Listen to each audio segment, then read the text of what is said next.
I've never been in a band without. When I was 14, I was in a band, and the singer is now Jeff the Animal Guy on the Late Show with Jimmy Fallon. So he's the guy that comes in with the snakes. So when you're watching Jimmy Fallon, you see a guy come in with alligators and kangaroos and stuff. I used to be in a band with him. So my only two experiences with band singers are a brother and a guy that went on to be a wacky animal talk show guy. So the whole like brother question, I don't really know how to answer it because it's not like I've ever, I can compare it to, well, that one time I was in a band for 15 years without my brother is so much different than this time I was been in a band for 15 years with one. It's just like, I don't really know. Okay. I'm assuming it would be different if I was in any band with anyone else than any of these guys, brother or not. Okay. I mean, it's happened like a million times, like AC/DC and Stone Temple Pilots and Lamb of God and Sepultura and, the list goes on and on and on. The Allman Brothers, Kings of Leon, I believe, are like three brothers. So yeah, it's not as uncommon as you think. Hanson, those guys are brothers.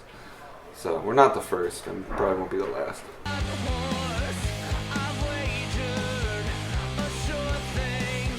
You can't expect a kid to sit still for a half hour anymore. So if you gave him 14 of the same song, you would expect him to change it after the fourth. So you kind of have to, and we're happy to do it. When you make a record, you can't make the same song over and over and over and over again. You can't make the same album.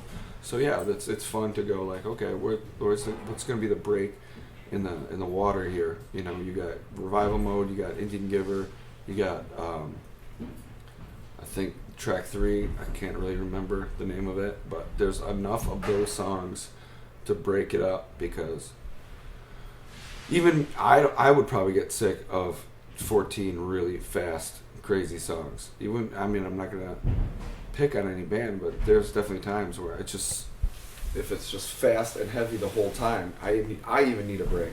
So yeah, that's luckily enough, it works for our favor. The lack of attention that our kids seem to have works in our favor, because we get to do things like that and we get to experiment. And those are actually the easiest to write, I find, because it's just like, hey, here's what it's going to be.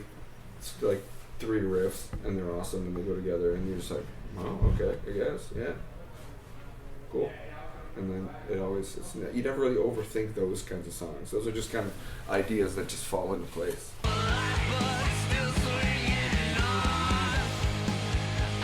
There was a while where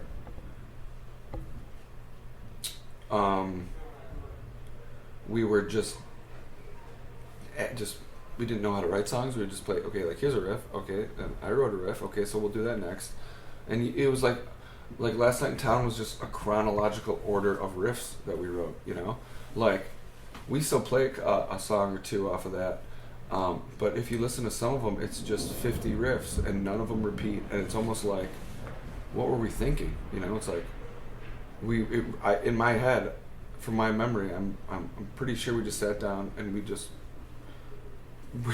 made a song of all the riffs in the order that they were written, and nothing repeated. And kids love that album, and I look back and I'm like, I can't even believe there's some riffs that I remember writing, and I'm just like, how was I like a better guitar player like 12 years ago? This is crazy.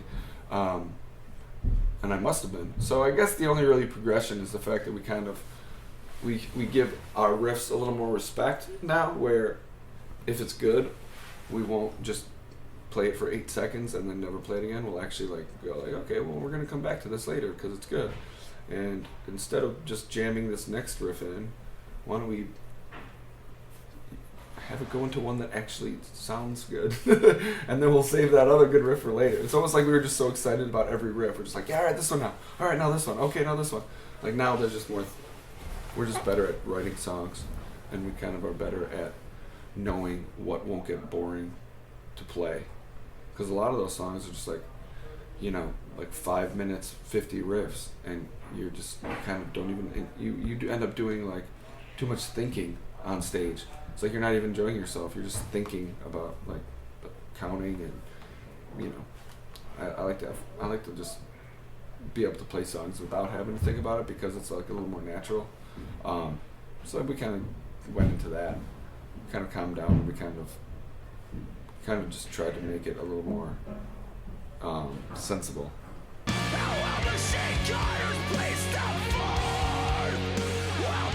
We're very happy with where we are. A lot of bands aren't, or don't want to be, and they try things that they shouldn't be trying, whereas we're very happy with what we're doing, and we kind of know what we do. Luckily, we've done what we wanted, and it's worked, and so we don't really have a reason to stop doing that.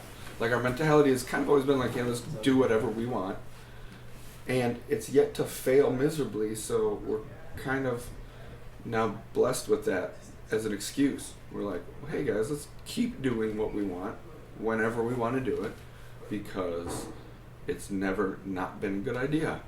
I mean, that goes as far as writing and like touring and everything. You know, we've